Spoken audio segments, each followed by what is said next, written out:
Hello and welcome to episode 2 of Giant Mess, a show about two giant messes, the Giants and the Mets. It's hosted by a giant mess. I'm Neal Lynch.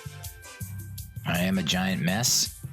Case in point, I recorded another 2-hour podcast / show with the wrong microphone input. And that's part of what this whole show is. It's a learning experience, everyone. So here we go. Take 2, again, for the second week in a row. Can you handle it? On this week's episode, we talk about my meeting with Barstool Sports. How did that go? What went down? Who did I see? It's pretty interesting. We'll also talk about the Aziz Ansari special on Netflix. What did I think about it? How is it different? How did he respond after everything that's gone down with him, which is pretty bananas. We'll also talk about some movies, the 20th anniversary of the Blair Witch Project, along with the most recent movie news. Of course, this week in history for the Mets, along with some ramifications of some possible trades that might go down and how that's looking going into towards the trade deadline. And then we'll look at Madden ratings for the Giants. Oh boy, that's going to cause a stir. And that's what we got on tap for this show. So, my meeting with Barstool Sports. It happened on Wednesday morning, the day that the episode 1 published. Tuesday night, the night before the meeting, all right, I was finishing up editing the podcast, the audio format for the show. Finished it up around 9 or 10, and I gathered all my equipment. I don't know if you can't see this with the camera. I don't want to take the camera and move it around because I'll probably fuck up something and want to re-record this again for the 3,000th time. But a lot of equipment here: laptop, iPad, microphone, wires, cables, chargers, iPhone, just a lot of stuff to carry. And of course, I'm the kind of person who's a camel, a mule, if you will. I don't like making multiple trips. I'm lazy. A lot of people know that about me. I want to do one trip only. So, of course, I try to pull everything together and carry it down in one trip. It's like, dude, it's just one flight of stairs. Take it down, whatever you can, come back up, go down for a second trip. But nope, I got to do everything in one trip. It's a disorder. I don't know what the name is for it, but it's a debilitating disease that it's going to cost me my life one day. That is for sure. So I gather up all my shit, go down the stairs, turn the corner through the dining room, around the corner towards the living room. I can see my wife on the couch, the promised land. It's there. Now the house is dark. The lights are off. Okay. I wrote about this in my blog post about episode 1. If you didn't read it, I'm just doing a little recap. Walking towards the living room, full steam.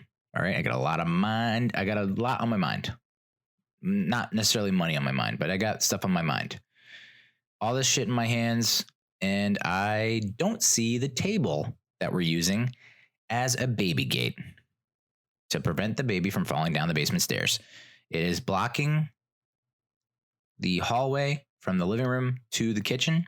I do not see this, and I mean, this table is on its side, okay? The legs are sticking out towards me. They are metal, they are sharp, and they cut me deep.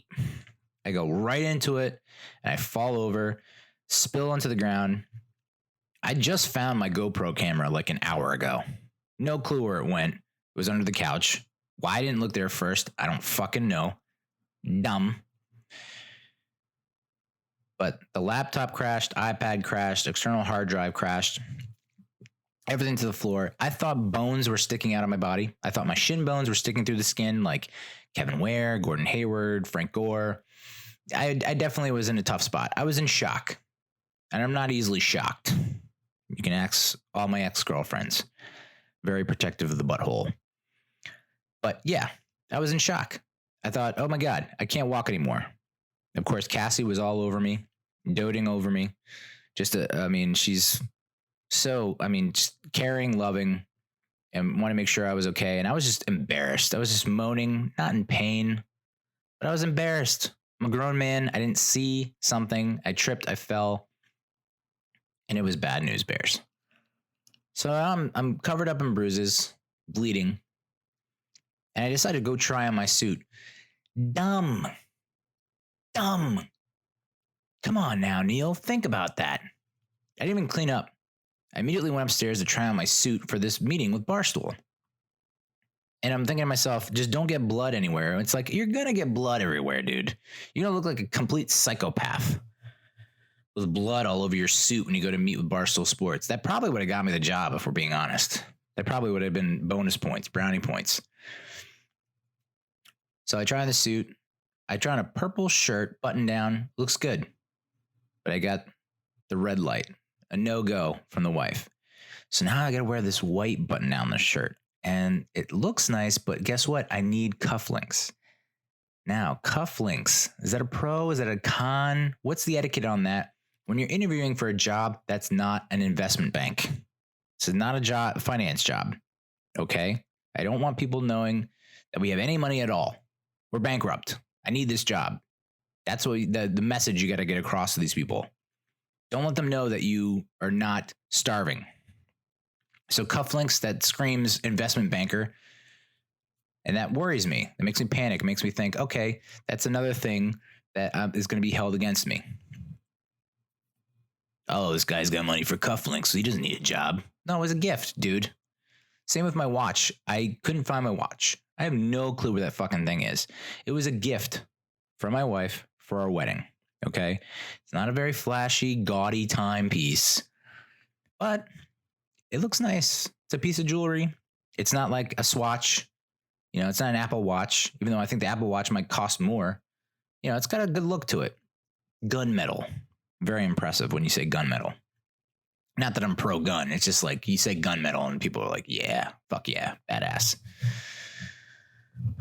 Couldn't find that watch. And that's probably for the best. If I wear the gunmetal watch with the cufflinks, it's like, why is this guy even looking for a job?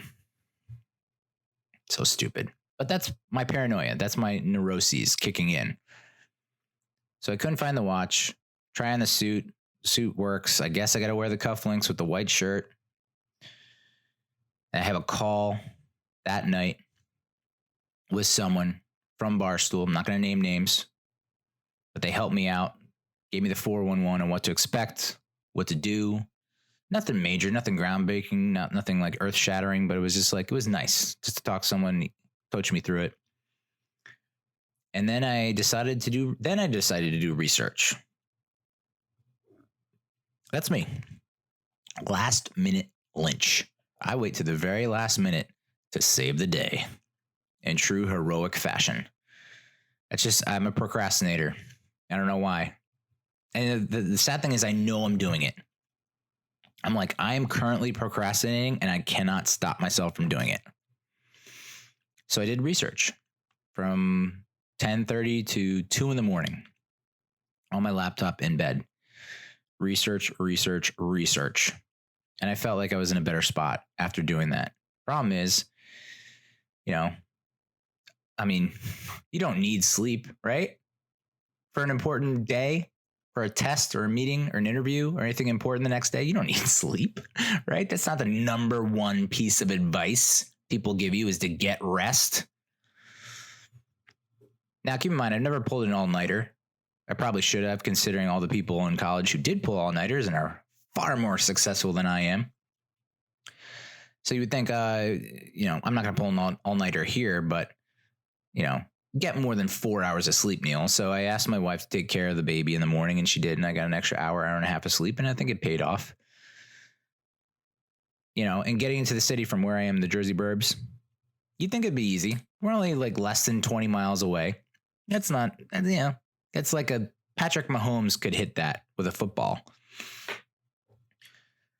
But you have to pad some time. Without traffic, it's like half an hour drive. With traffic, it's 15 years. It's tough. So you got to leave earlier than expected. And sometimes you get in earlier than expected. And that's what happened. I got in at 10, meeting was at 11, before 10. So I went and got some breakfast at a place called Lenwich.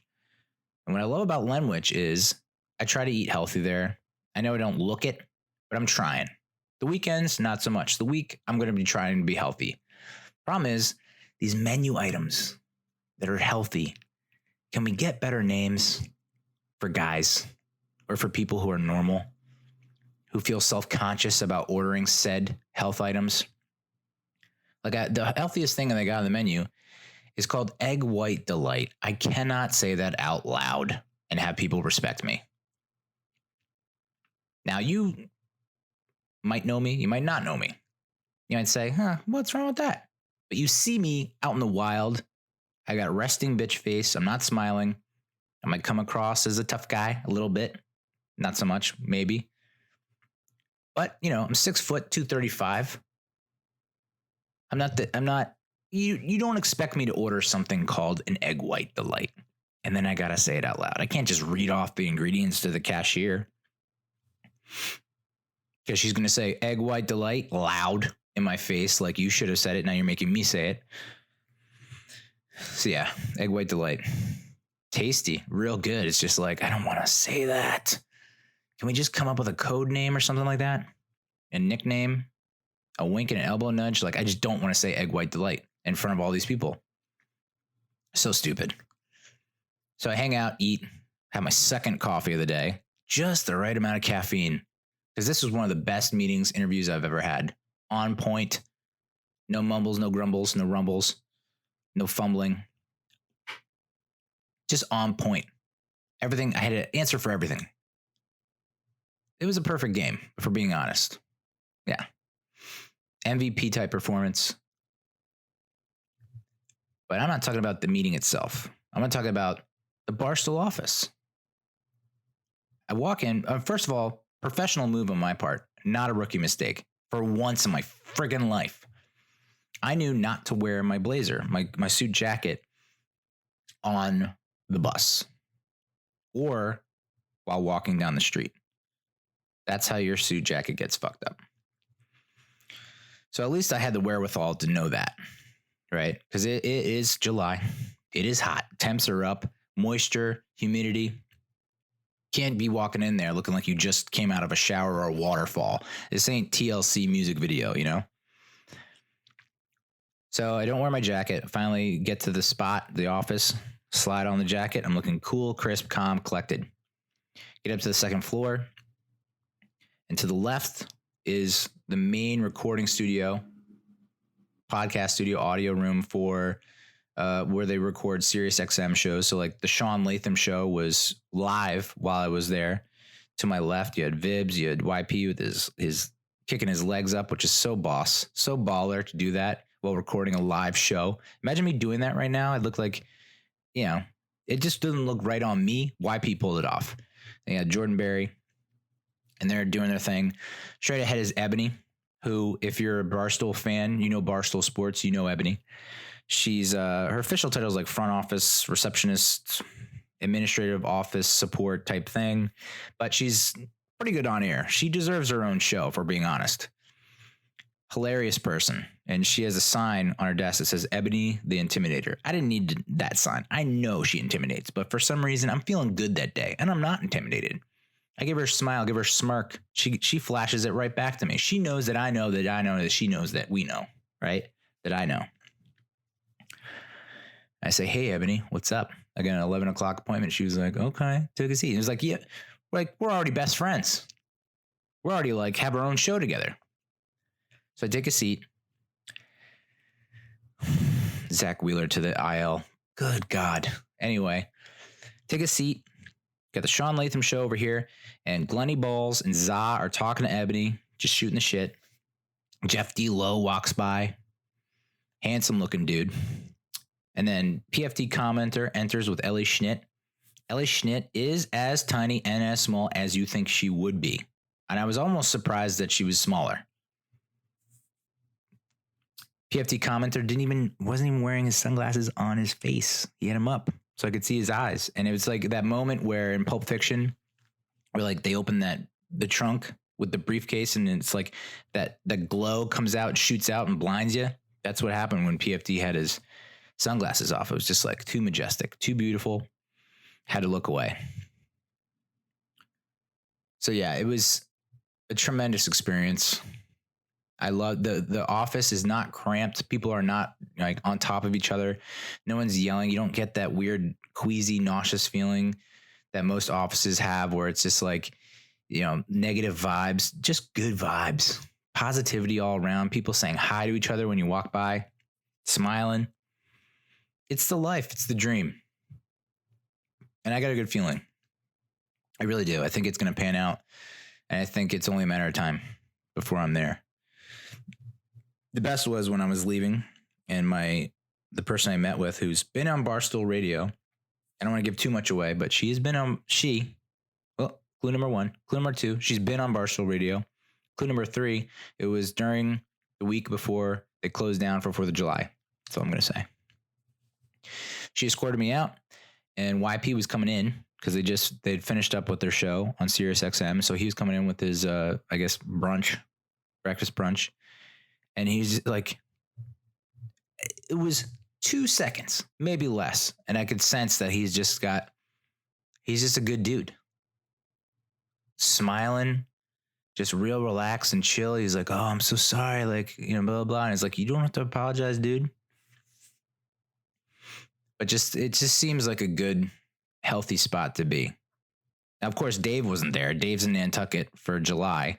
So maybe it's a whole different ballgame with Dave in the office, but I can see myself there. I've been seeing myself there for 10 years. I really thought this is where I'm going to end up. No matter where I am, I put in 110%, and I would love to stay wherever I was because I'm a loyal dude with a strong work ethic. But I always thought, man, I would be a perfect fit for this place. And I still think that's the case. So cross your fingers, all right? Because it's going to happen. And when it does, let's party. So the downside to my epic spill, my crash, is my external hard drive got fucked big time. Like, I can't edit anything on it. I can't open anything on it. It's just screwed. And so I had to get a new external hard drive. And that's why the video was so late. Like, the audio published on time Wednesday, as it always does every week, which that might change. We might do them multiple times per week. I don't know. I'm not, I'm the one running the show here, Neal. Just do what you feel is right. So the video was late because the old external hard drive is all banged up. It's on the IL, much like Zach Wheeler. And trying to get it to work was an all-day affair. And then buying the new external hard drive, fuck PC Richard and Son. I know I'm burning a bridge with a potential sponsor. Episode 2, I'm talking sponsors. But I've now bought 2 things from them, and I've returned both of them almost immediately because it's the wrong thing each time. And the sales associate is just like so sure of himself or herself that it's like, just take a second to make sure you're getting what I need.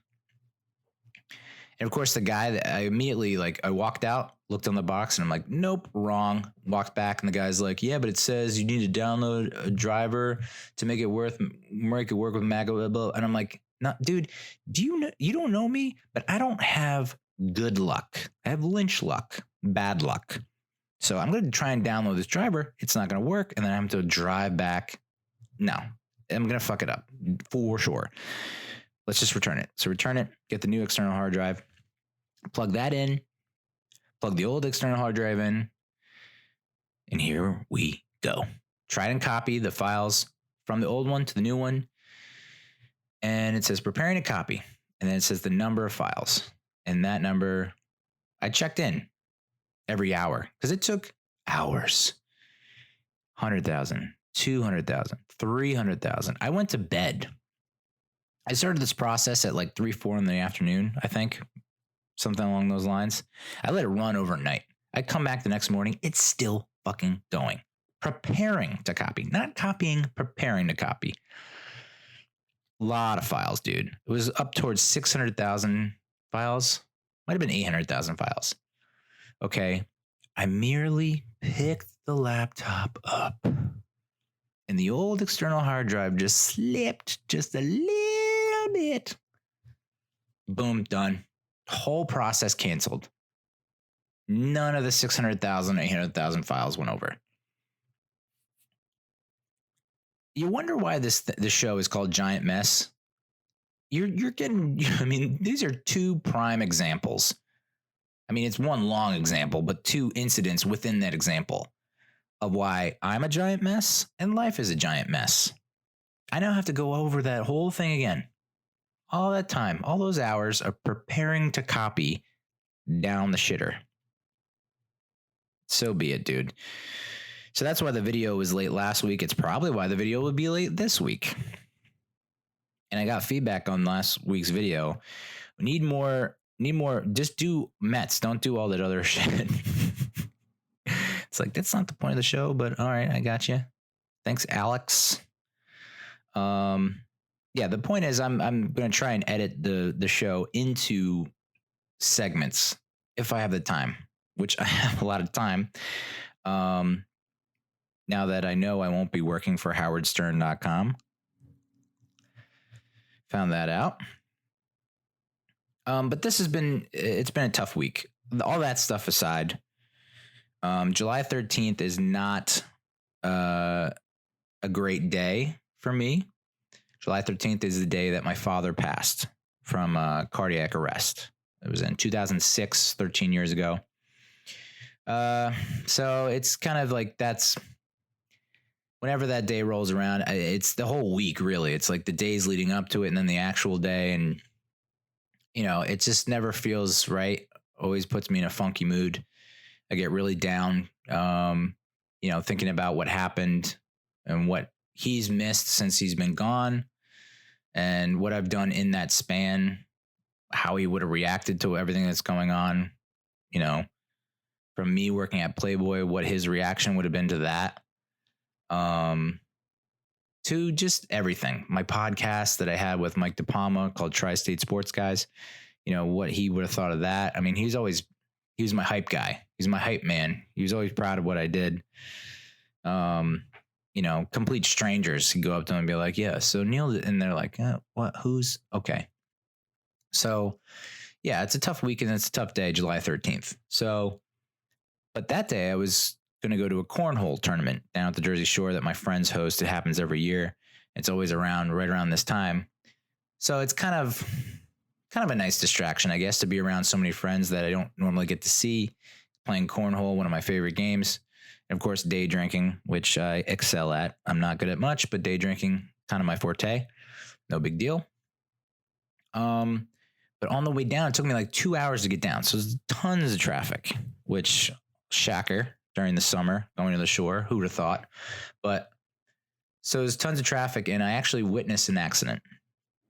I have no idea what the aftermath of this accident is, so apologies if it's anything really bad happened, but I actually caught the tail end of it. It was around exit 136 on the Parkway, I believe, going south. And I just, you know, was in the far left lane. I was going, you know, a respectable speed, and there was a sudden slowdown that was unjustified, just like you couldn't see any traffic ahead. So slow down quickly, and I looked to my right, and I witnessed the tail end of a Jeep flipping. I mean, it was basically like flip, done, would stop flipping. And people were already running to it. It was like it didn't even stop flipping yet, and people were already running to the accident, which makes me think that it had been flipping for a while. It had been a long accident. Very scary. I hope everything turned out all right. I didn't do any research about what happened, but I'm hoping everything turned out okay. I thought about calling 911, but I'm like, this parkway is packed with people. There's probably 1 million people calling 911. I don't want to add to that. So I hope everything turned out okay, but it got me thinking. Because I'm a superstitious person, because I have Lynch luck, because it is the anniversary of my father passing, you know, it is July 13th, the number 13, unlucky. It's the 13th anniversary of my father passing. I got that going on inside my head, and I just started panicking. I got anxious. I'm like, I think something bad's going to happen to me on the way down here. There's too many friggin' people on this parkway. And sure enough, I did have a close call of course, because Google Maps decided to fuck with me. It was like, hey, I know your brain's in a pretzel and you're full of dread. So how about this? We'll throw a curveball at you. Unnecessary curveball. Took me off the parkway when I didn't need to go off the parkway. So I had a guy at my ass. He comes around me to the left. He cuts me off to the right. And I'm like trying to switch lanes and the guy coming up behind me. If you drive a Mercedes Benz, let me throw this out there. You're a dickhead. That's all. I just think you're a dickhead. I will never own a Mercedes Benz. I'm not saying you shouldn't own a Mercedes Benz. Drive what you want. You're a dickhead. That's all. And I think that happens with a lot of like sports cars or like really high-end luxury cars. And maybe why I don't really want to own one is because just like it gives you like this power. You feel this power inside them. Like, how can you drive a fucking Bugatti or something like that on a highway or a road and not just want to go 3 million miles per hour? You know, it's not your fault. It's the car's fault. The car gives you that unmitigated sense of, I don't know, godliness, power. And you just feel like you have to use that power. Otherwise, what are you doing with life? So it's not your fault that you're a dickhead. It's just that the car makes you a dickhead. And I think Mercedes-Benz in particular, it makes you a dickhead. If you get rid of the car, maybe you're not a dickhead. I don't know. Try it. So, but yeah, that was probably my fault. All kidding aside. I deserve the beep, but I don't know. I took it to heart. I take a lot of things to heart that are just like, it's like a 2-second interaction and then it'll affect me it affected me for the next 4 friggin' days. But I made it down in one piece. I was very late. Turns out it didn't matter. I get to the venue, my friend's place. Beautiful place. They just had a backyard redone. Perfect for cornhole tournaments. And they do random drawings to assign teams and make the brackets. And of course, I get paired with my friend's wife, who is a lovely woman, but who's also a new mother. So she's exhausted. And she's away from her baby, and she cannot wait to be with her baby again. So just to give you a sense of like the dedication that we have as a team. And she immediately apologizes to me. And I'm like, all right, we're off to a good start. And of course, we were the first team eliminated. So she got back to her baby. That's good news. I bring this up because there was a blackout on the Upper West Side of the city. And you're saying, Neal, how does that affect you in this cornhole tournament? Well, another friend's wife who is participating is a manager of a restaurant on the Upper West Side, had to deal with that for 2-3 hours. That sucks. You have horrible hours to begin with, and now you got to go, and you're trying to unwind, and now you got to deal with a fucking blackout at your restaurant and guide. Like, you can't go back. It's a shit show trying to get there, and now you got to try and guide others. Like, yeah, get the generator. No, not that generator. The other generator, the one, the red one. Yeah, no, it's not there. It's talk to Tony, and but I mean, like 2 hours of that.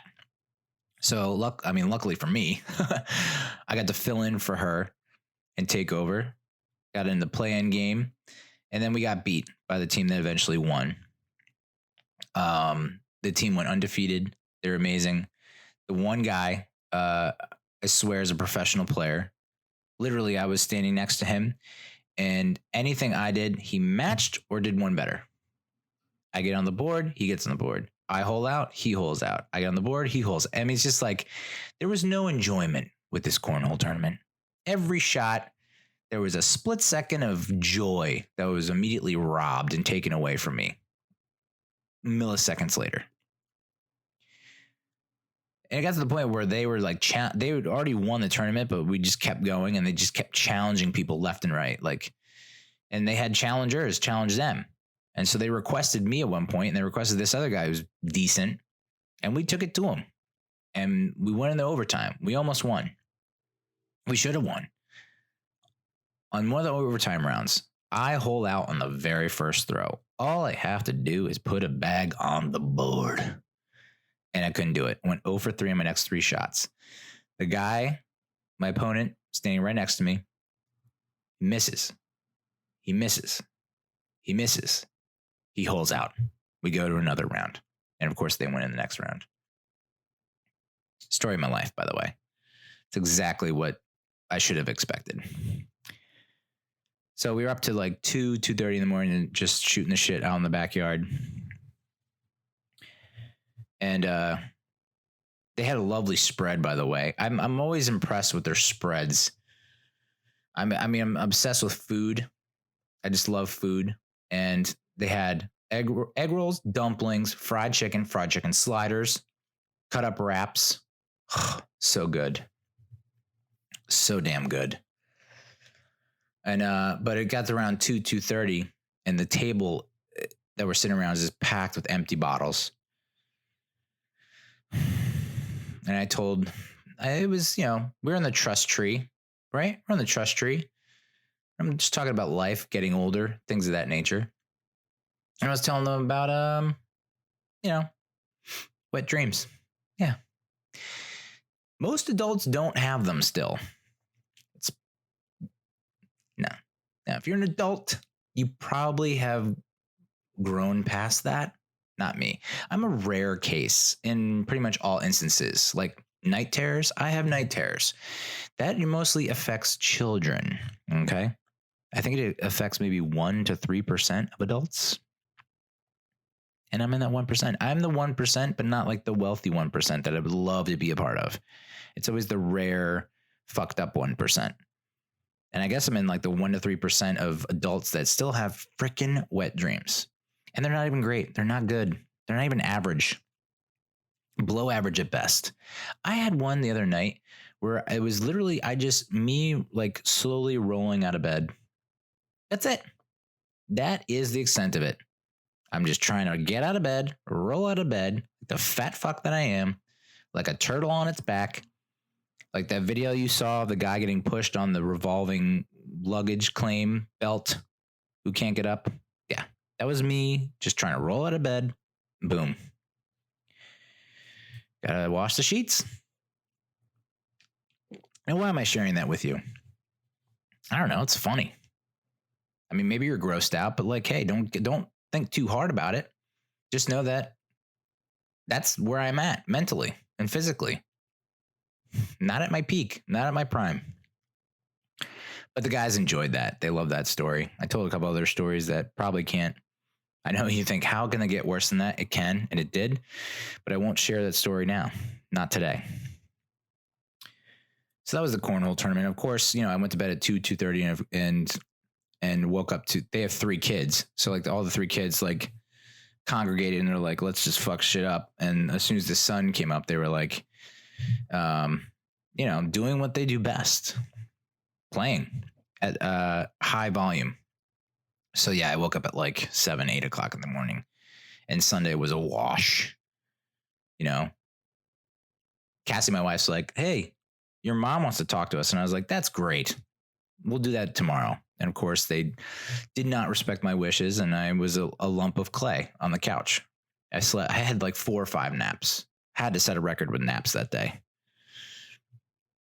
Cassie also wants to throw a huge birthday party for Brielle, who's turning 1 in September. I mean, she wants to throw a big time party. And I'm like, this kid is not going to remember it. I mean, we can take all the photos and videos we want, but that kid's not remembering shit. And then I saw that Cardi B is planning to spend $400,000 on Culture's first birthday party. And I was like, all right, maybe we can do a moon bounce that Brielle can't go in.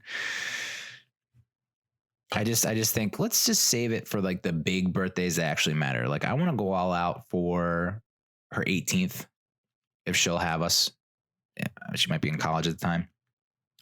21st birthday party. I'm willing to shell out for that. I'd say maybe either 13th or 16th.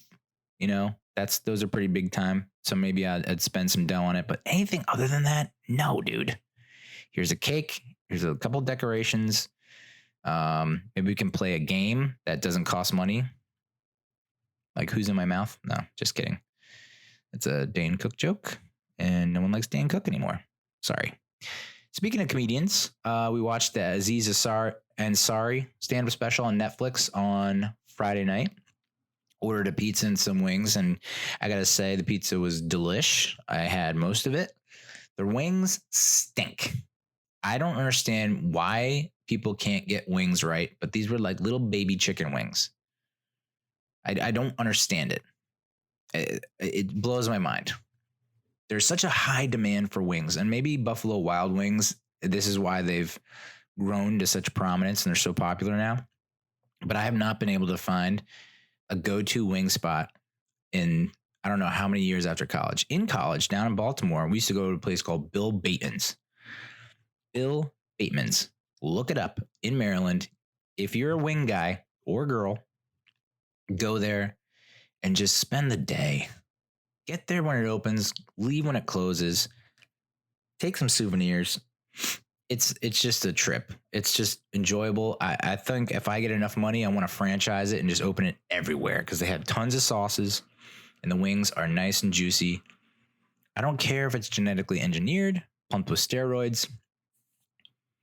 I need those big beefy wings, man. Anyway, we watched the Aziz Ansari special and, I was very curious and interested to see how he was going to address everything that's gone on. Since the allegations, I didn't follow it too closely, but I knew it was published, it was out there, and we didn't get, unless I'm missing something, I probably am, we didn't get an official response from him necessarily saying like, I completely deny this, or yeah, this is right, but this is wrong. So I was hoping that this special, like, I guess maybe he was saving all that for the special. I was hoping to get some more, deeper personal insights. What was it like from his side of the story? Is it accurate? Was it completely false? Is it just a miscommunication, misreading, misinterpretation? Like, what happened there? And we didn't really get it. It sounded like he was just owning up to it. He was just like, you know what? I feel like I've learned. I'm a better man. Oh, my nose. I am so sorry about the scratching of the nose. I was so good during the first 2-hour recording of this. Isn't there some kind of theory that if your nose is itchy, someone's talking about you or some bullshit? I doubt anyone's talking about me, and if they are, it's not good.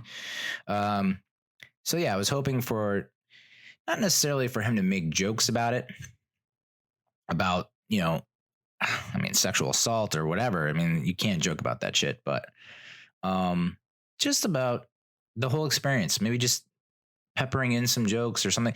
Like I brought up Richard Pryor when I was talking about this with a friend. I was like, Richard Pryor went through some serious shit in the 70s that is awful and that a lot of people probably can't joke about because it was so painful. But there he was joking about it in a special, and it was fucking hilarious. I guess part of me was hoping that Aziz would do that, obviously, while trying to be as respectful as possible to whatever happened, to whoever is involved. But he didn't. He's pretty straightforward. I got the sense that he was just really embarrassed, and it felt like an admission of guilt. And, maybe that's just the mature side of him being like, I don't want to explore this anymore. I want this to be it. I don't want to leave any stones unturned. It's just like, I could argue this till I'm blue in the face, but I'm older now and I've grown and I just want to learn from it. And I don't want to continue this. I guess that makes sense. Me, even to this day, if I were younger, I would have died on that hill if I were innocent, or if it didn't happen that way or whatever. So it makes me think maybe it did happen that way. And he's just like, you know what? I made a mistake and that's that. I don't know. I kind of was hoping for more. He just seemed like a different person. He really did. He didn't seem like the old Aziz that's just like bouncing around the stage and like wide eyed and whatever. He was sitting on a stool for most of it. A lot of hushed deliveries. There were a few moments where it was like prolonged. He's like trying to really, really connect emotionally with the audience, especially about when it came to the parents. aspect, where he's saying like, you don't know how many years you have left with your parents. Well, I have 20 years left, and that means 60 times a year. And I'm just thinking to myself, I didn't know that. I didn't put that number on my dad. And then, 4th of July week, 2006, I hung out with him, and I thought, I can't wait to go to the bar with him and hang out with him and shoot the shit at the bar or like do stuff like that. And then he was gone days later. So that was a tough one for me, because it was just like, I guess that was the point he was trying to make, was like, you kind of take it for granted, but like him putting a number on it and saying you have that many times left, so make the most of those times. Make the most of the time that you have right now. Might not have the 50, 60 times left that he kept on quoting. So, but I think he tried to make the most of what was going on. I mean, the bulk of his 2 specials are about R. Kelly and his love for R. Kelly. And R. Kelly's going away probably for 15 years on federal sex trafficking crimes or whatever. And Aziz had 2, they were pretty funny bits about R. Kelly. And then he has what happened to him.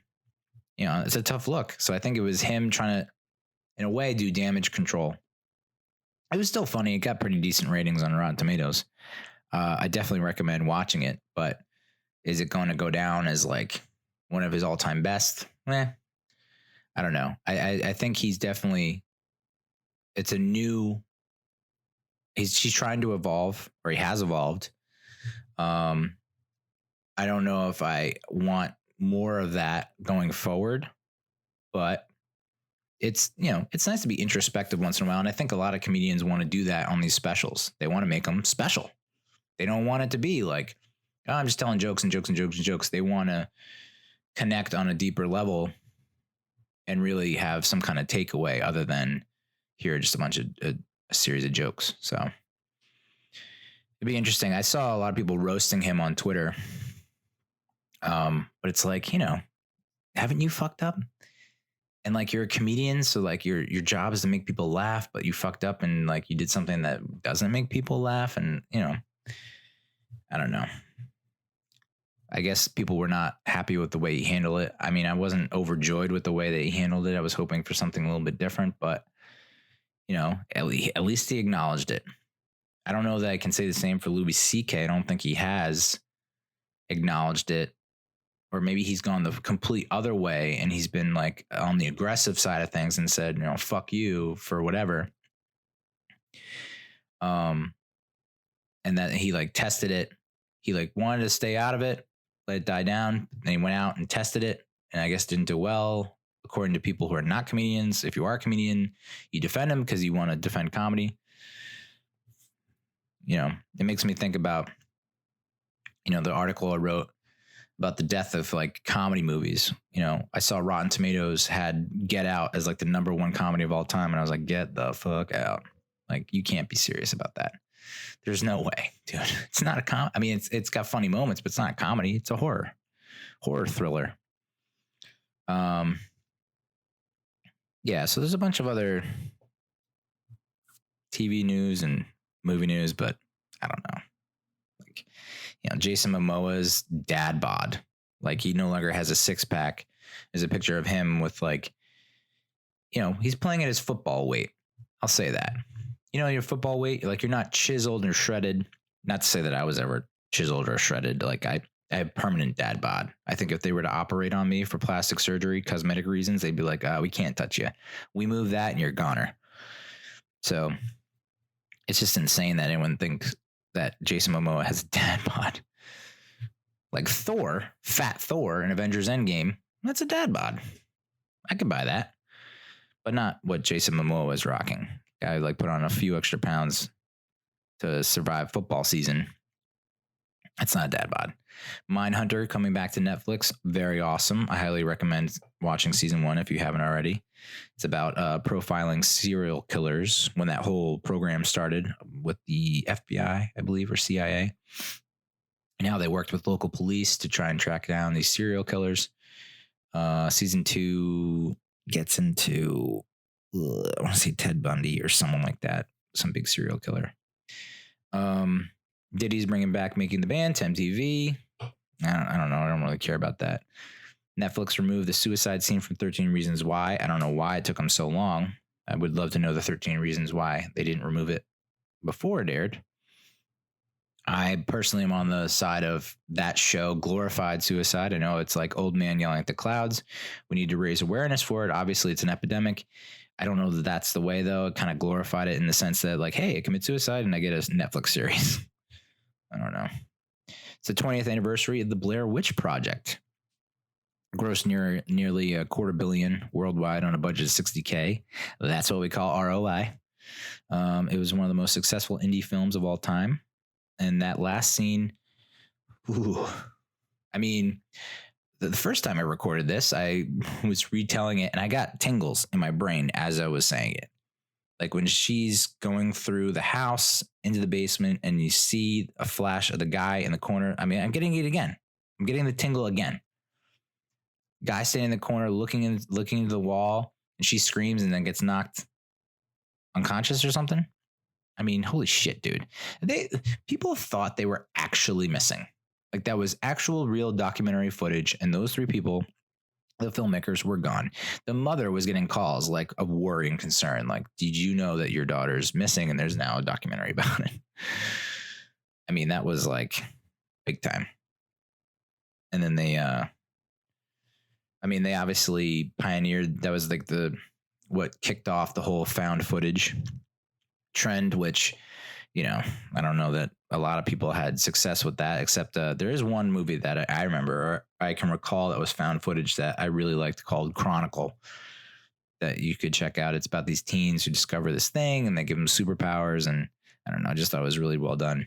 To be able to do found footage on that level, well, I guess Cloverfield 2008 was found footage, but before that was Chronicle, or after that, I don't know. Those are the two that come to mind that actually did it well. The Kingsman prequel, the trailer for that hit the internet. I don't know, dude. I'm not into prequels. Prequels always go for that one moment where you're like, oh, so that's why that guy does that thing. And it's like, I don't know. With the Kingsman, I was very jacked up when I saw the Kingsman, the first one, and the I Want MTV opening scene came on. Holy banana land. That was amazing. I got chills thinking about that. Very in on that movie. The sequel wasn't all that bad. I actually kind of liked it. But this prequel, I mean, the trailer's nice. But at the same time, I don't know, dude. Did we need a prequel? Quiet Place 2 has begun filming, which is awesome. I remember seeing Quiet Place in the theaters, and it was awesome sauce. I do remember this, though. Before the movie started, there were the trailers, and there was this row of people in front of us who could not stop talking. And not just have a normal conversation where one person talks at a normal volume and then the other person waits, listens, and then responds at their appropriate time. These people were just yelling over each other. And it's like, this is fun to you? Okay, cool. Not in a movie theater, dude. And I remember the guy next to me, I didn't even know him. He just leaned over and was like, I thought this was a quiet place. And I was just like, oh man, boom, roasted. Savage burn. But yeah, at one point, it is the quietest movie of all time, for sure.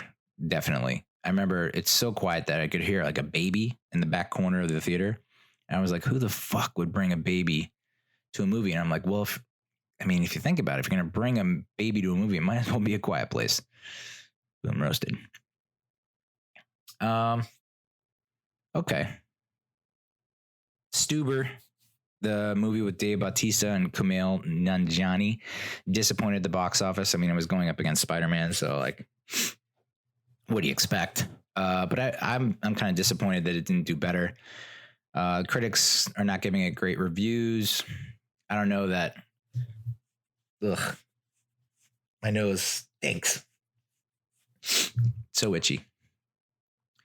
I was hoping for more. I mean, I just thought it's a good odd couple buddy comedy, Bautista and Kumail. I mean, that just seems like it's ripe for opportunity for comedic stuff. The critics are always going to hate comedies. Most critics hate comedies. The comedies that they like aren't comedies, i.e. Get Out. So honestly, I'm going to wait till I hear from the audience about it. I'm not going to pay any mind to the critics. And of course, I think the bigger news this week was that Captain Marvel actress Lashana Lynch, Cuzzo, will assume James Bond's agent number 007, the new Bond movie. I don't think that means she's going to be the next James Bond. I think it just means she takes the number. But, people are up in arms about it because it's a woman and she's black. And it's like, all right, whatever, dude. I'm not a huge James Bond fan, so I could care less or couldn't care less.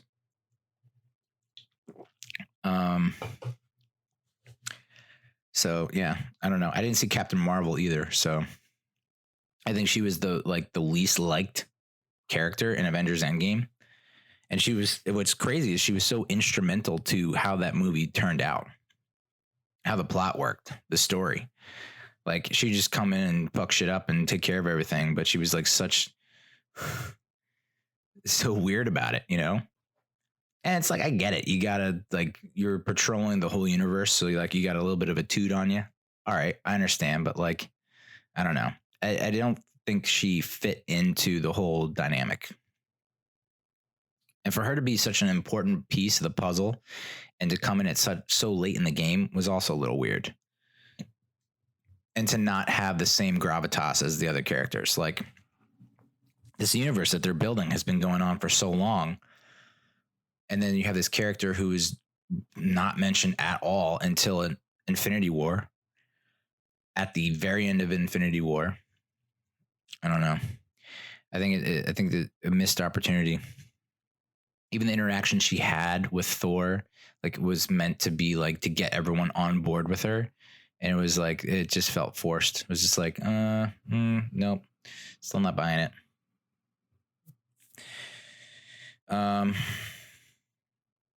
Yeah, and the Bond movies, we're in a tough spot with the Bond movies. I don't know if I was really on board with Daniel Craig being the James. I only think I saw one of the Bond movies in the theater. It was the one with the Javier Bardem in his weird blonde wig, acting weird. I don't even know. Was that Skyfall? I don't know. So that might be the end of James Bond, to be honest, unless they really. I was kind of on board for Idris Elba to be the next James Bond, but so be it. All right, let's talk Mets. I'm going to do a new thing.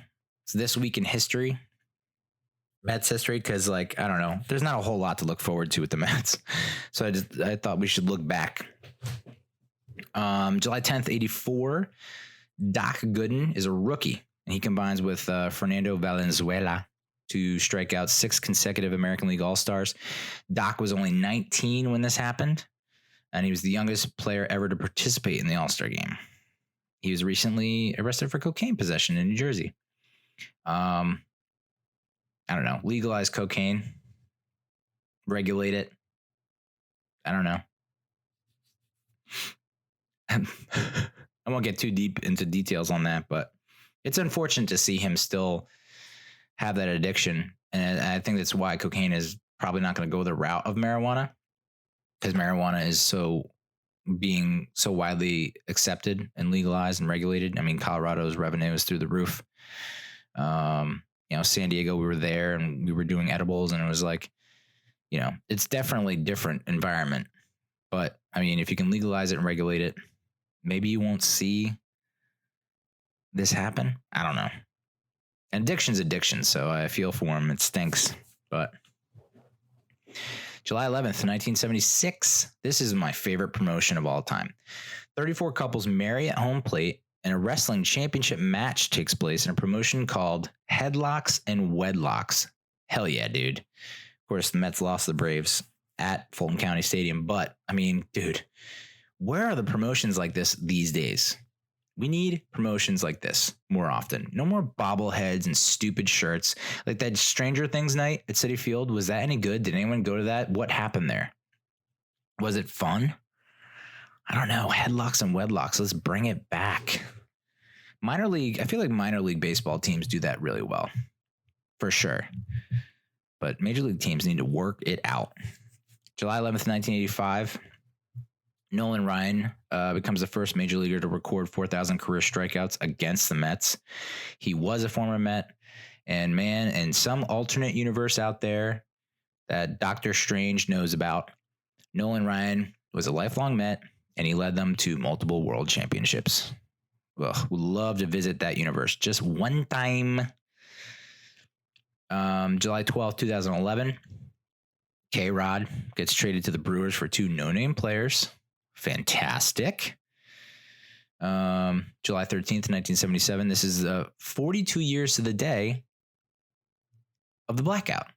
We had a blackout on July 13th, and there was a blackout July 13th, 1977, during a Mets-Cubs game. And my favorite part about this is Mets players drove their cars onto the field and amused the crowd by performing a variety of antics in front of the headlights. Like, that's what I'm talking about. We don't see that from the Mets anymore. Where's the fun? Good God. I don't even know what the record was at that point in 77, but you just don't see that from Mets teams these days. I'm just so used to watching old school Mets highlights, and you see like Roger McDowell put his bubble gum on some dude's cap, or like setting a cleat on fire. Like, is that because there are no more greenies? Like, greenies were the impetus behind that? Bring it back. Of course, July 14th, 2001, the Mets, Bobby Ballentine gets his 1,000th career win as a manager, or he wins his 1,000th career game as a manager, thanks to Glendon Rush and Armando Benitez combining to throw a one-hitter. The Red Sox got their one hit on a first-inning bunt single because Glendon Rush couldn't cover first base. Glendon Rush, somehow professional athlete, blows my mind. And, of course, it's so Mets to not have a no-hitter because of a bunt single. Blech. July 16th, 2013, 15th to 16th, Matt Harvey named National League starter in the All-Star game, which took place at Citi Field. He's a 24-year-old rookie at the time, and he was the first Mets pitcher to start an All-Star game since Doc Gooden in 88. He went 2 scoreless and struck out 3. I mean, can we just take a mental vacation back to Harvey Day? The days of Harvey Day. That summer of 13, I had a cardboard cutout of his face at my desk at my office.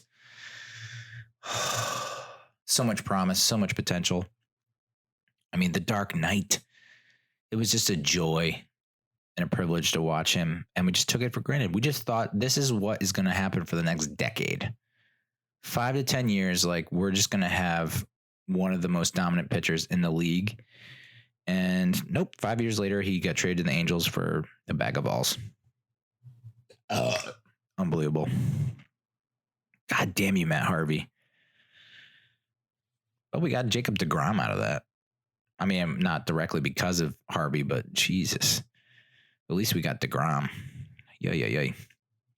July 15th, 2015, Kirk Neuenhuis, Captain Kirk, recently reacquired from the Angels, hits 3 home runs, his first 3 at-bats to complete a 3-game sweep of the D-backs at Citi Field.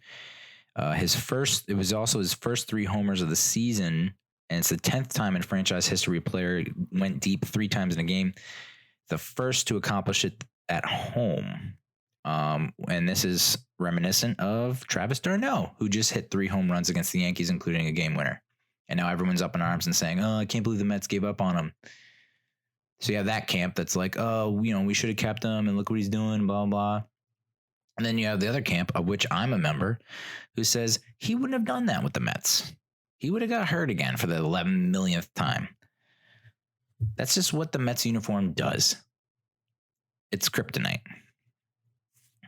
It makes every player play worse than they usually play. It's just a fact. July 16th, 2003, the Yankees send 3 pitching prospects to the Mets for Armando Benitez. Those 3 pitching prospects are Jason Anderson, Anderson Garcia, and Ryan Baikondoa, something like that. Yeah, I don't know what they're doing now. I applaud them for getting to that level. I didn't get to that level, so kudos to them for achieving that status, but not a great trade. Benitez was the setup man for Rivera, but he blew 7 of 28 save opportunities with the Mets.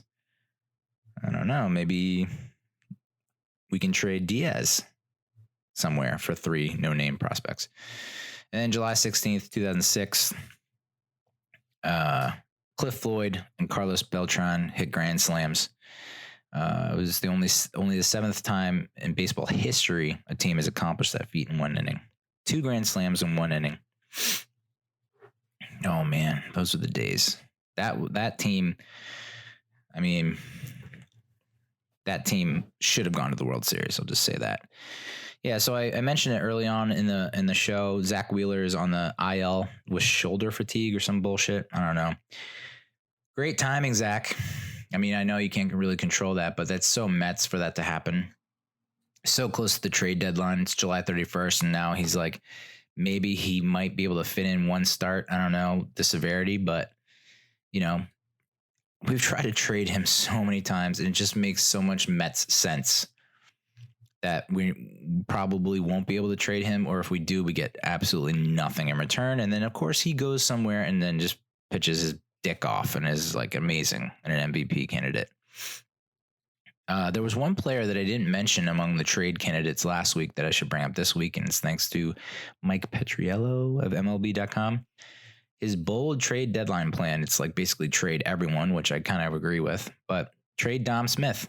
Yeah, I'm on board with that. You know, he's young and he's talented. And I mean, I can't believe we're saying this now. At this time last year, no one was saying this, but he's behind Alonso, and Alonso's your guy. The other question mark is Ahmed Rosario. Do you trade him? I mean, I wouldn't be opposed to it.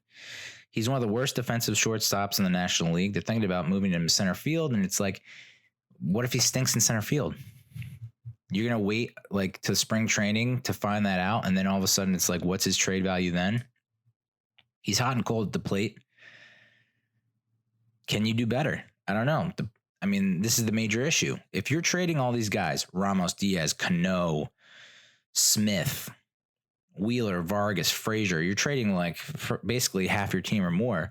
What does that leave you with next year? And I think that was the major issue with Mike Petriello's plan.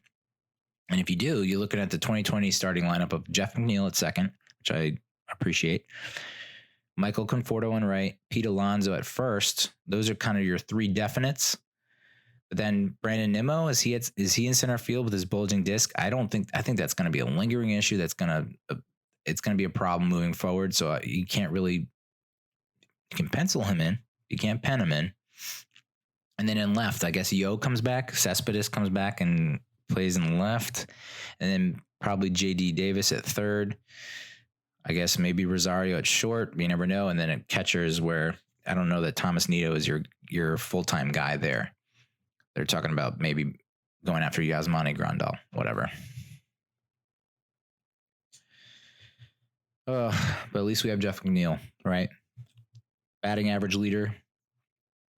He's the first player since Ichiro Suzuki to reach the All-Star break with a batting average of at least 345 in their first or second season in the majors.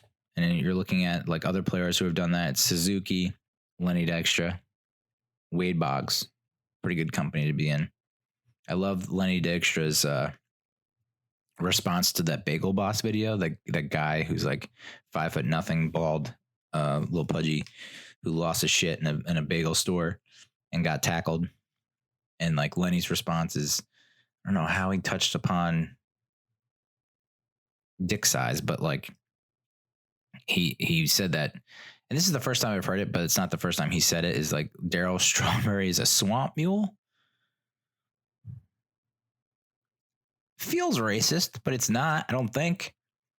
Swamp mule, not an actual breed of mule. I don't believe. I looked it up. I don't. Darryl Strawberry is the only result I got. I will say this. Robbie Cano has been getting a lot of heat for the way he's playing, but he is now hitting 381 in his last 11 games and has 6 multi-hit games during that stretch. Obviously, I don't think he's going to be able to keep that up, but if we can get anywhere in between that and what he was doing I think you got to feel somewhat better about the situation. Still not worth $24 million over the next bajillion years, but and this is the thing with the Mets in the second half. A lot of people want them to just straight up tank. Brody himself has even admitted that he's kind of in rebuild mode. He's disappointed. And I think they're going to try and move a lot of players, and they're not going to get a lot in return, which stinks, but it's like, you got to move on, right? But he also said, like, we went after a number 3 hitter who's one of the best in the game, Robbie Cano. They went after one of the best closers in the game, Edwin Diaz. And if those 2 guys play up to their potential, where are you at? I think you're in contention. So as much as everyone wants them to tank, you just fucking know that they're going to reel off some kind of stupid streak and play with our hopes and dreams and be somewhere within reach. They'll be in some kind of, they'll be in position for like a hot minute, and then they'll be the talk of the town, and then everything will fall apart. Cano will obviously get hurt again, blah, blah, blah, blah. And so it goes. But I think the downside that a lot of people were talking about was, like, if they do put something together and they end up with somewhat respectable finish, and we're talking about, well, if you take away the month of June, like they were last year, you worry that the Wilpons and Brody will get that in their head, like, oh, we're actually not in need of a rebuild. And I don't know. Doesn't feel like they're that far off, though. I didn't get this feeling I know that they went on that tear last year, and Nimmo looked like he was going to be like this perennial all-star, and like, look where he is now. But like, that Alonso McNeil combo is still going to sell tickets, still going to get eyeballs. So I know it's stupid of me to say this, but there's something there. We're not completely fucked, dude. All right, moving on to the Giants. Not much for this week in history on the Giants. July 11th, 2010, Bob Sheppard, the Yankees and Giants announcer, he passed away at 99. Yeah, I don't know. I might have something in my papers that you gotta keep me up to 100. Gotta get me to 100. I feel like that's like, wow, 100. 99 just fell short. Anyway, if you're not familiar with him, great voice. I mean, like, memorable as all hell. Of course, I know him better as a Giants announcer, going to Giants games and hearing him talk. But like with the Yankees, I just remember him being like,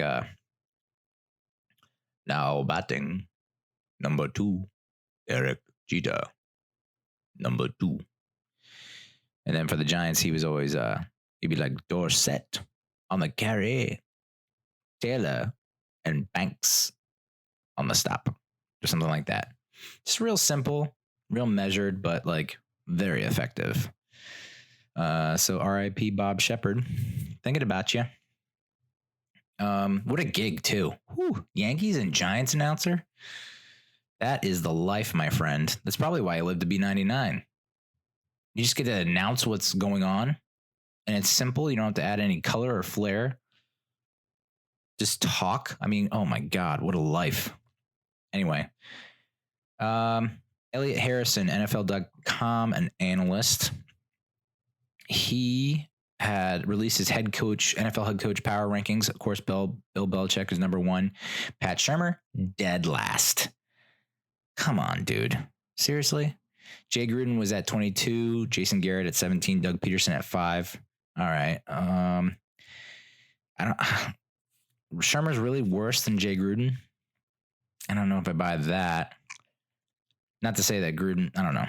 Garrett at 17 has got to be a huge kick in the dick to Cowboys fans. That sucks for you guys.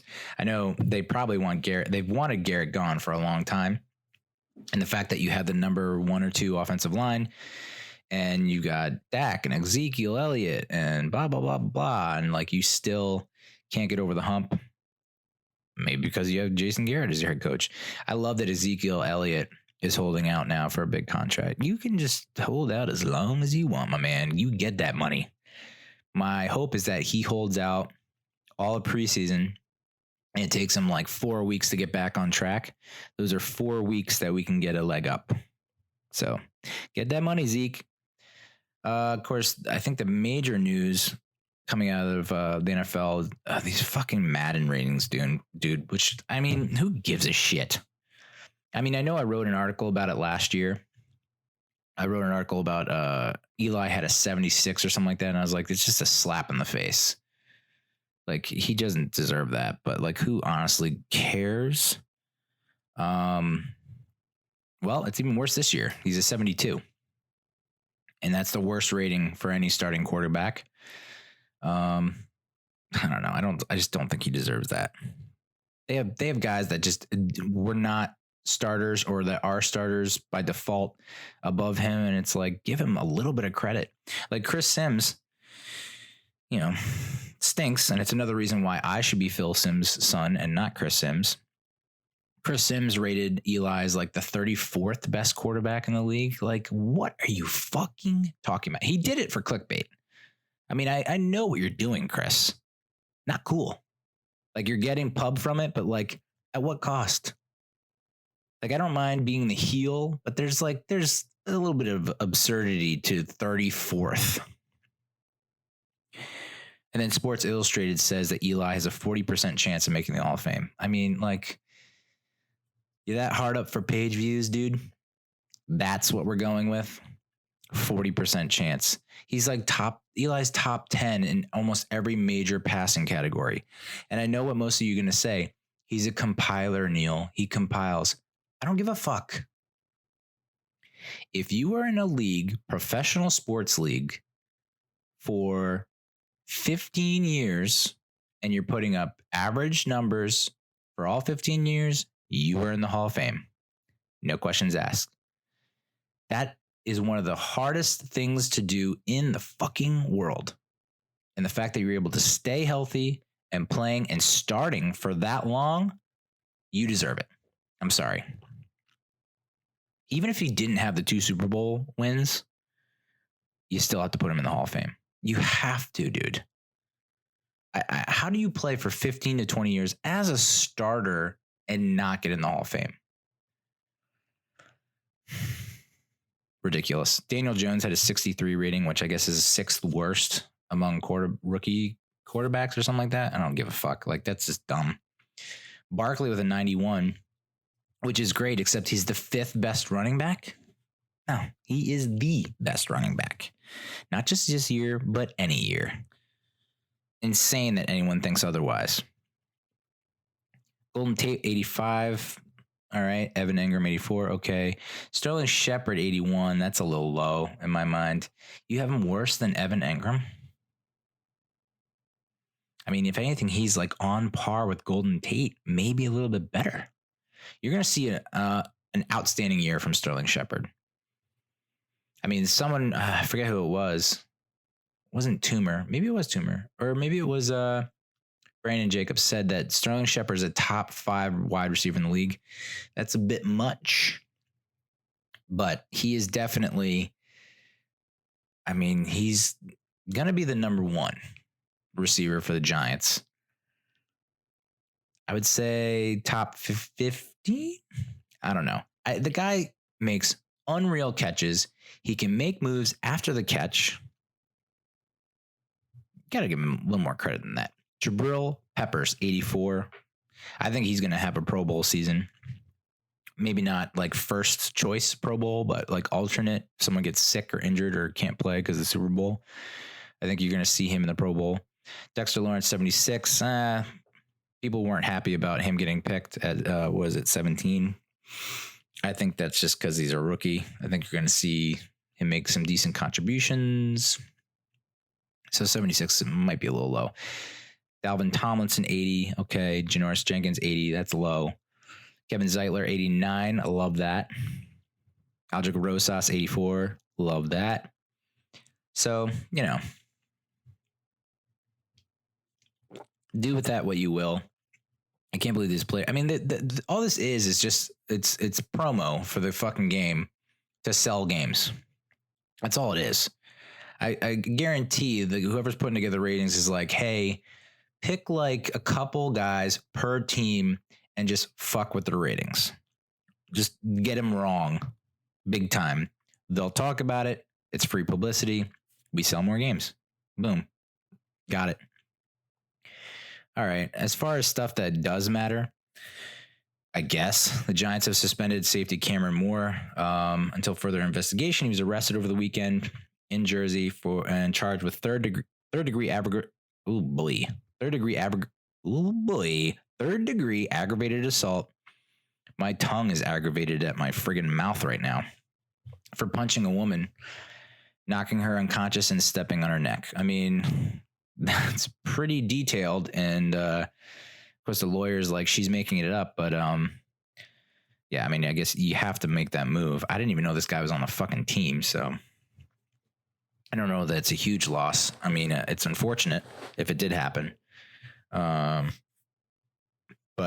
hopefully it's not too much of a distraction and justice is served. They caught the guy who shot Corey Ballentine and murdered his friend, some guy, 18-year-old from Kansas. 5 counts of aggravated battery, first-degree murder, attempted first-degree murder. Simply put, I just want to know why. I wasn't mentioned in the article why he shot these two. I'm assuming that they said something shitty to him and he felt the need to shoot them dead. Oh, man. Like, just why, dude? To take someone's life? I mean, I've been pretty pissed off. I'm more pissed off than most people. Anger issues, anger management, but I don't know, shooting someone dead, it's almost never justified. So it'll be, I'll keep tabs on that because, I mean, Ballentine, you know, I think people like that pick. So who knows what's going to come of it. If it is random, so be it, but maybe there's more to it than we're not seeing. I don't know. On a lighter note, there are rumblings about the Giants bringing back those god-awful red alternate jerseys in 2019. No, thank you. Pass? Hard pass. We never win in those fucking things. And I know that the last time we wore them was in 2007 and we went to the Super Bowl. I don't think we won in them during that season. I don't think we've ever won in them. So that's a hard pass. And, you know, while we're at it, and this is going to kill a lot of people, because I know a lot of people love those 80s road unis, the all whites, the color rush. Pass. We cannot win in those things. We played the Eagles twice. Once at their place, once at our place, and we just get our hopes dashed. I mean, they look great, but pass. If anything, let's try the blues, the 80s home jerseys. Let's give that a shot. But the Reds, no thanks.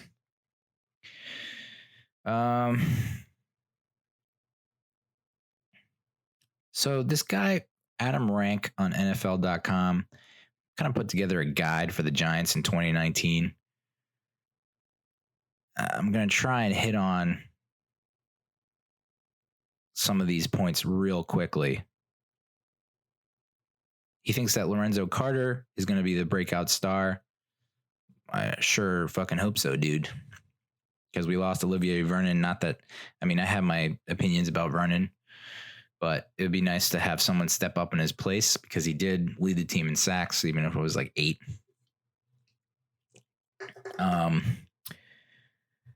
And so, yeah, that'd be good to see.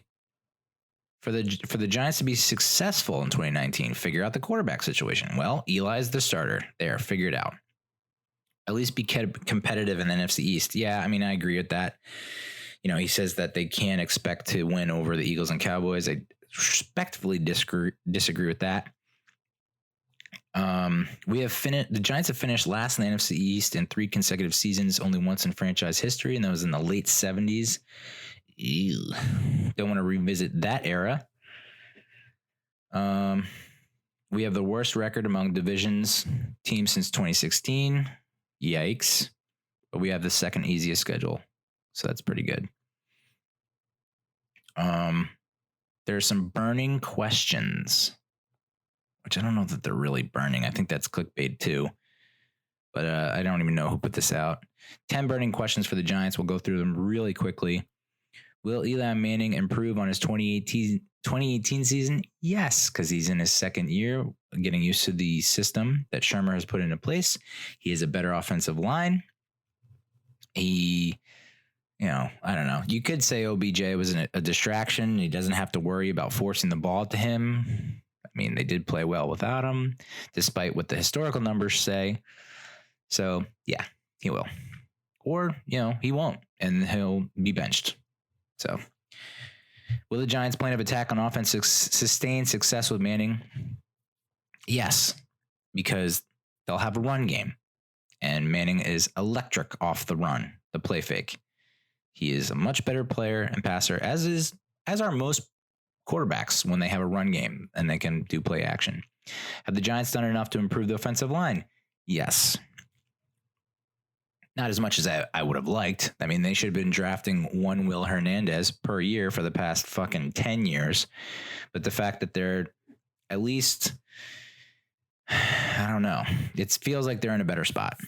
I like the Kevin Zeitler trade. And I like Mike Remmers if his back is able to hold up, which the back, big time problem area. Will the Giants find a consistent blocker to play inline tight end? I don't know. There's so much hype and pomp and circumstance around tight ends, especially Giants tight ends. Everyone was, they brought in Rhett Ellison for way too much money and didn't utilize him the right way. There was always talk about Matt Lacoste being whatever. And it's like, who is he? Simonson also. It's like people just love talking highly about Giants tight ends. And it's just like, I don't know. Evan Ingram, if he holds on to the ball, could be the real deal. But he's not an inline tight end. Do the Giants have enough talent at the skill positions? Yes. Will the Giants' plan of attack on defense sustain success without an elite edge? Yeah, I think so. I really do. I think Betcher, despite what happened with the defense last year and the lack of sacks that they were able to get, puts together a lot of interesting looks and schemes. And we were getting sacks from guys that shouldn't be in the sack column.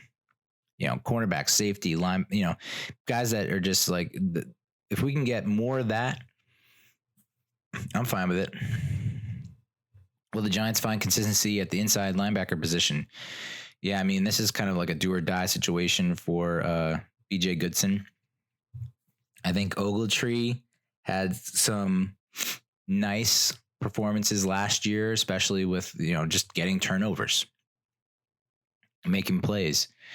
But, against the run, they're kind of getting moved around and they need to fix that. Will the young quarterbacks make an immediate impact? I mean, I've never felt more certain about something in my life. This is like the most talented roster of corners the Giants have ever had. Yeah, just said it. Rewind it back, play it again if you didn't catch it. Sam Beal, Julian Love, Grant Haley, Corey Ballentine, DeAndre Baker. Yes. All across the board.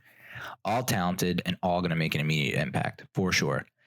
Are they going to make mistakes? Fuck yeah, dude. They're young. They're rookies, but they're going to make plays too. And that might be a surprise to a lot of the league, but not to me. I fully expect them to come in and play well. And because of their coverage and the ability to make plays, it's just going to make the defense better overall. You're going to see more coverage sacks. You're going to see less strain on the linebackers. You're going to see the safeties not caught out of position. That having stability at the corner positions, when they had all three, when they had DRC, Jenkins, and Eli Apple playing at their best, I mean, you saw what happened 2016. So, I'm expecting big things from the corners. Will Brielle Peppers take a leap forward with James Betcher? Absolutely, dude. He just was not a fit in Cleveland. For sure, he is pumped to be out of Cleveland, and he is pumped to be with the Giants. You're going to see him play his best football. For sure. And he's going to be the difference maker, not just on the defensive side of the ball, but in the return game as well. People forget that. Hashtag never forget. And the last question, will the Giants hold up against the run? Yeah, that's a question mark. And they face the Eagles and the Cowboys, two of the best run offenses in the league. So it's going to be tough. And this is where the defensive line is not the issue for me. It's the fact that the inside linebackers, it's a lot. That's going to be where if there are issues, if there is a weakness, it's the inside linebacker position. Ogletree and Goodson on the run. Can they thump and can they limit the damage? That's going to be the most burning question of 2019.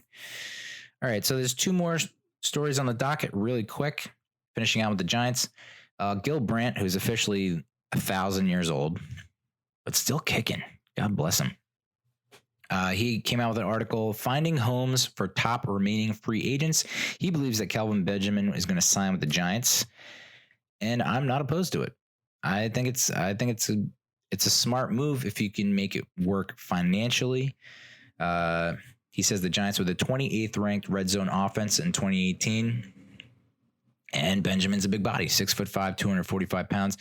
When the Giants signed Brandon Marshall, I was giddy because I was like, this guy is going to tear it up in the red zone. And of course, he tore something else. So I'm all about it. We haven't had, when we had Plaxico, you saw the difference, the ability to score in the red zone. So if we can get Benjamin, I love it. Of course, Gettleman was the general manager of the Panthers, and Mike Shula was the offensive coordinator of the Panthers when they drafted Benjamin, 28th overall. He had 1,000 receiving yards as a rookie, but he's been kind of bounced around the Bills and the Chiefs. He's got beef with Cam Newton. I don't know. The Giants are becoming like a shelter. I don't want to say for battered receivers, but for receivers that have kind of gone through the ringer. Corey, I'm like completely blanking on his name, and that is atrocious. Top pick for the Browns, went to the Bills. He ended up with the Giants last season, and there's positive words about him and him making a difference and being a deep threat this year. So why not take in another guy who everyone has given up on? I like it. I think it'd be great. It's just financially, I don't know that's going to happen. The Giants are very limited with their cap space. I think they have like $10 million to play with, and it's like maybe they can do one more move, but they have to sign Daniel Jones and Oshani Zimenez. I don't know. His initials are OX, so I'm going to call him Ox. Ox and Daniel Jones. They need to sign those two, and then they'll figure out what they can actually play with. And I guess the last story here is, could the Giants explore a trade for linebacker Whitney Mercilus? This comes from Giants Wire, and I don't know. They made a very compelling case. Mercilus was around before Bill O'Brien came on with his staff. So it's not like they're necessarily tied to him or in love with him or he's a Bill O'Brien guy. They have a decent pass rush already with J.J. Watt. And, this is if Jadeveon Clowney sticks around. I think they put the franchise tag on him. So it all depends on what happens with Clowney, I guess. If Clowney just is like boxing, is like, no thanks, then maybe they need to hold on to Mercilus. But if not, and the problem is he would incur a cap hit of around $8 million. So that would kind of take away an ability to make decent offers to Jones and Ox. But hell, he's on the last year of his contract. So if you can make it work for this year, could be a nice addition. So, all right. Another weird show. It's a giant mess, folks. That's how we do. Please give me a call and leave a voicemail. I don't think we got any voicemails this week. I might be wrong. I forgot to check because I'm a fucking idiot. But the number is BIT 1986. That's 862-BIT 1986 to leave a voicemail. Or just reach out to me on any of the social media platforms. You can go to facebook.com/giantmess. Check me out on YouTube. Screen name is Real Cinch, as it is on Instagram and Twitter. And I'd just like to dedicate this episode, but more importantly, this show, to my father, who passed away July 13th, 2006. He's really the impetus behind this and behind most of what I do. I want to leave a legacy, whatever that is, something to be remembered by, something that can be passed along, to my daughter when she's of age, that she can pass along to her kids after I go. And, I know he would be proud of this. He's proud of everything I did. I don't show a lot on social media about him or my feelings, but people who know me know that I miss him each and every day. And in a way, I feel like I'm talking to him when I do this. So thank you for indulging me. I hope you enjoy this, and I hope you stick around for much more to come. Adios, muchachos.